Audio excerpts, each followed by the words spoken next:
James Foster says, does Jimmy G seem like the type of guy that would take a pay cut?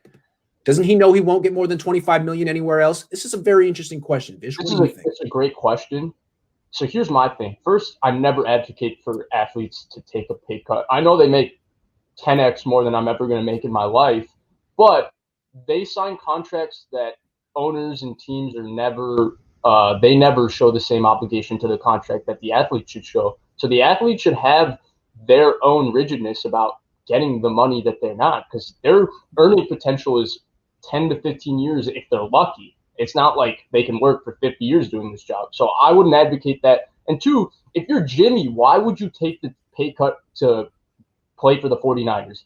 We've constantly talked about ad nauseum. Grant and I have beat this topic to death. Oh, the Niners shouldn't want Jimmy G. Why should Jimmy G want the 49ers? What have they provided him that him taking $12 million here is better than him taking $12 million with another team that wants him to be their backup quarterback, wants him to maybe be their starting quarterback. Gives him an offensive line.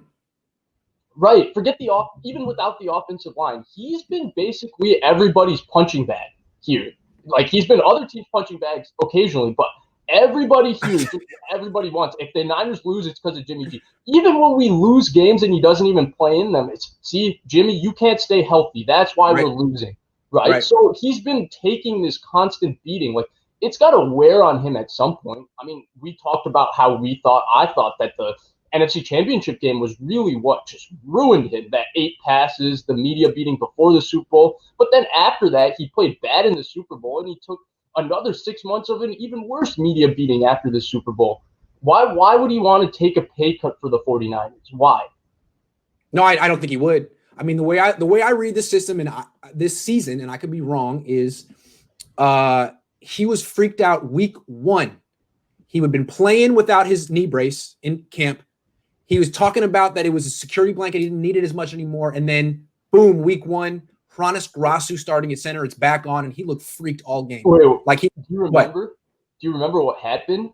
The realization that Ben Garland wasn't going to play. He was ruled out on Thursday, and Friday practice, Jimmy's knee brace was back. Boom. So, I mean, just starting right there, and like they never really set him up, and he was a little freaked out from the get-go. The season was messed up from the get-go. Yeah. I mean, he was seeing ghosts week 1 versus Arizona. Like, that's right. He was struggling inside the pocket. Like, the pocket presence with all these quarterbacks, we've also talked about this ad nauseum. It's terrible. Right. And Jimmy's pocket presence was actually not that bad in 2019, but game 1 of 2020, Jimmy's not injured. The offensive line actually wasn't just getting whipped versus Arizona. They played a solid game, but he was seeing phantom pressure constantly because he was not sure of Hronis Grasu, Daniel Brunskill, and I guess he maybe saw Mike McGlinchey in camp and wasn't sure of him either. But I think one issue also is that none of these Niner quarterbacks either are taught or feel comfortable stepping up in the pocket. And maybe it's because they don't trust the interior of the offensive line.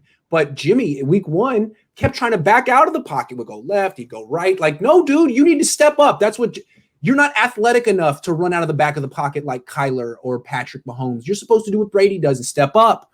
And these guys, hard to step up when you got Tom Compton getting pushed into you or Daniel Brunskill getting pushed into you. So you hang back, and then Mike McGlinchey gets you beat. I mean, what are you going to do? Right. Yeah. So it's a tough spot for Jimmy G.